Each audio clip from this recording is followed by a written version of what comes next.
Wow. I'm just, I don't know if I'm recovering from what we just got to witness, and the honor of meeting Bishop Talbot. Oh, you got me in stereo? Okay, there we go. I mean, it's a huge honor. And I'm also, if I'm just completely honest, also reeling from the death of Spock. And that may sound a little corny, but growing up, that was the diversity, Lieutenant Uhura and Spock, the sort of biracial, outcast. And I got a lot of strength, and I think as an organizer, people would say, God, you're such a Vulcan. Lots of things are happening, and I'm going to stay focused, I'm going to get the job done. So you guys got me really messed up here because my heart is wide open, very un-Vulcan-like this morning. And I think part of it is also that Bishop Talbot reminds me of my father. Their backgrounds are very similar. My father was born on one of the first integrated farming cooperatives in the country, in the Mississippi Delta. And in fact, there's some really great photos that family members found because this was considered this huge experiment of racial equality in the midst of Mississippi. And I will flash forward by telling you that my grandfather and grandmother got their children out of Mississippi into New York because he was unwilling to teach his children not to make eye contact with white people, and it was a dangerous thing not to teach. So, but the roots in my family of organizing against oppression go very deep. My grandfather was part of the Southern Tenant Farmers Union, which had that not formed, I likely would not be here at all because this was poverty compounded by the depression in the most inhospitable places in the country for black people. But I think about my father a lot in this time where so many pundits and commentators talk about the incredible acceleration of evolution on these issues. And I think about my father a lot because I think he epitomizes for me that evolution. When I came out to him, it was, as a teenager, it was the last day I lived under his roof. It was an extremely painful time. We did not talk. My oldest brother, orchestrated a Thanksgiving dinner to compel us to, and we sat across from each other. My father asked my other brother to pass him the salt that was right in front of me. And I had a lot of, there was a lot of pain, a lot of rejection. But I had my Vulcan upbringing, too, to rely on to take me through those times. And so I think for a lot of us who do this work, it is both a political journey to changing laws, but most fundamentally, it is a personal journey to healing injuries, sometimes inflicted by the people we trusted the most, sometimes inflicted by people who have no idea the harm that they do. And so in places of gathering voices of faith, I always feel this tension because the greatest heroes in my life, the people that I've looked up to, have been people of faith, and the people who have done the most harm to me in this world are people of faith. So I always carry this tension of how to be in spaces like this. But when the Supreme Court was deciding the Windsor decision, the arguments had begun, my father called me, and my father has taken a long journey. He turns 80 this year. He has taken quite a long journey because past everything else, we're family. And I try to remember what Bishop Talbot was saying up here about, that is your brother, that is your sister, no matter who they are, because it is work that I was willing to do in my family of birth. So it must be work that I'm willing to do in my larger family as well. but my father called, and we had come a long way. We had come a long way. My mother passed away in 2008, and our family, my father and I got closer even more after my mother's passing. What have you done to me? What have you done to me? Let me get my...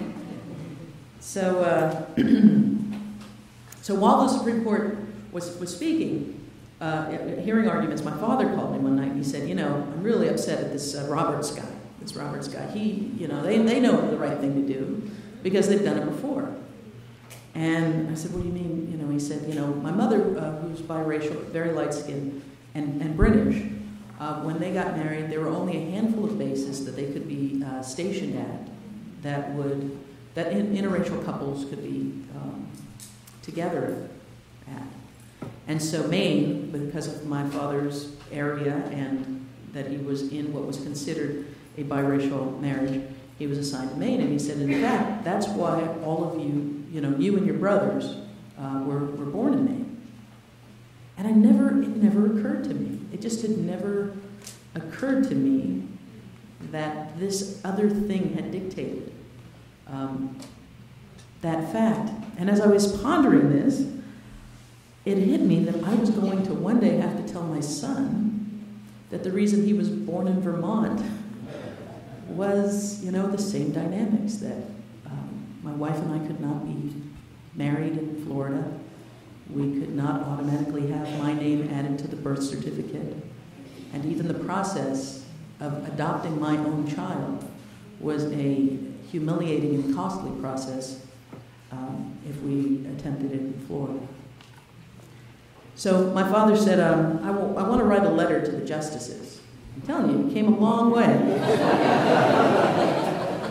He said, I want to write a letter. And I said, okay. And he said, by write a letter, I mean I want you to write a letter.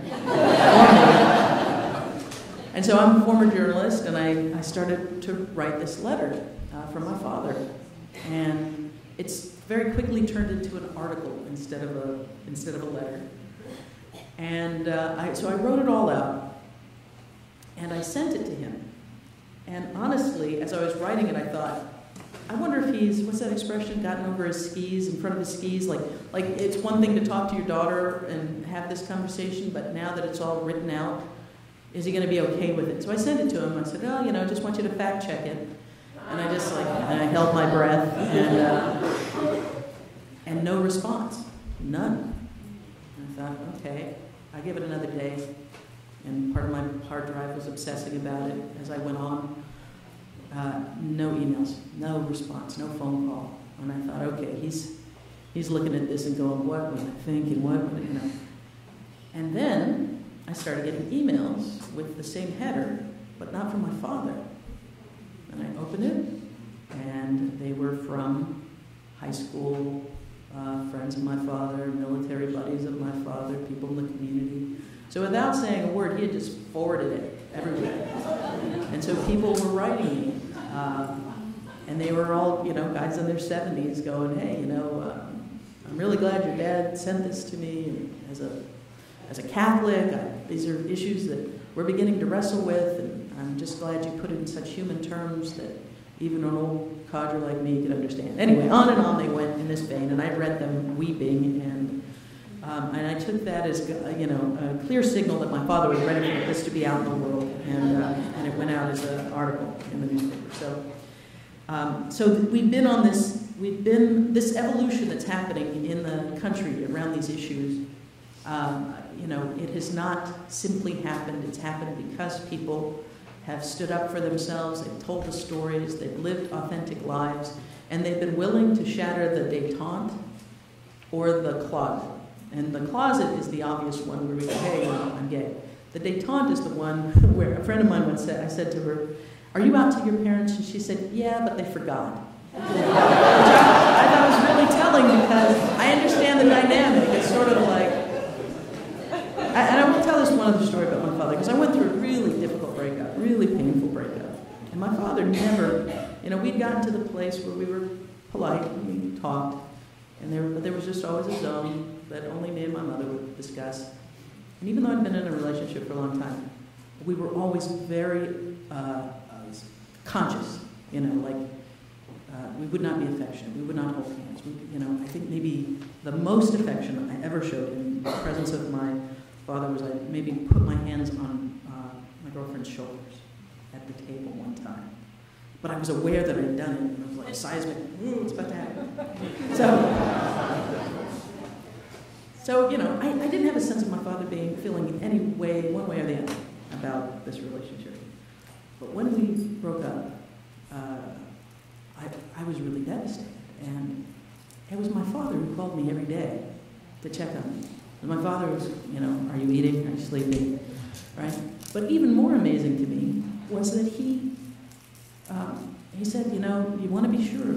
You end a relationship like this, you really want to be sure. You don't want to look back a year later and feel like you made the biggest mistake of your life. Your mother and I, we've been through some things. They've been angry, angry days, and packed bags, and you just really want to be sure. And I'm thinking, who is this man? So as time passes, and the healing process unfolds, I finally got to a place where I said to my dad, I just want to tell you that I'm amazed at how there you were for me, and how much your support meant, more than anybody else in my family. And he said, I didn't recognize that you were in essentially a marriage. It didn't look like that to me. You weren't together in the way that, your brothers and their wives are, and so I didn't recognize it. He said, but I could recognize a divorce, and I know how to be there for my child in the midst of a divorce. And I thought, how much of that message is part of what we have been dismantling in this marriage fight? Just telling our authentic stories, not being so self-conscious, because he was right. We weren't ourselves. And so it becomes easier for people to say, I see that you're something, but it doesn't look like marriage, so you could have something, but it shouldn't be marriage. And so, anyway, this, my father has been such a learning experience for me, such a place for me to unearth all of that toxin, and I'm very grateful for him, and I'm very grateful for the relationship that we have forged over time, that we've stayed in it, and that's the relationship I want with my community, with my country, with this world, that I will stay in it, and I will do the hard stuff, and I will keep my heart open, even when it's difficult and even when it's painful. So we have marriage in Florida, and that is wonderful. And all of the ripple effects of all of those weddings and all of the decisions about who to invite and whether to invite Aunt Sarah, who maybe isn't cool, and what to call the in-laws. I still struggle with that. My son has made it easier, because now I just say, hey, Grandma's here. And anyway, but all of these things, all of the ripple effects are having, we haven't even felt all of the profound changes that are coming from that. But we must also recognize this, and I want to leave you with this. I'm really looking forward to the partnership that Matt and I have been talking about and beginning to dream about, because we are undoubtedly in the midst of a backlash that is primarily propped up and framed around religion. And, right now we have people making the argument that a sandwich shop, a photographer, any business should be able to say, because of my deeply held religious belief, you people can't be served here. And we've tried that before in this country, and it was a bad idea then, and it's a bad idea now.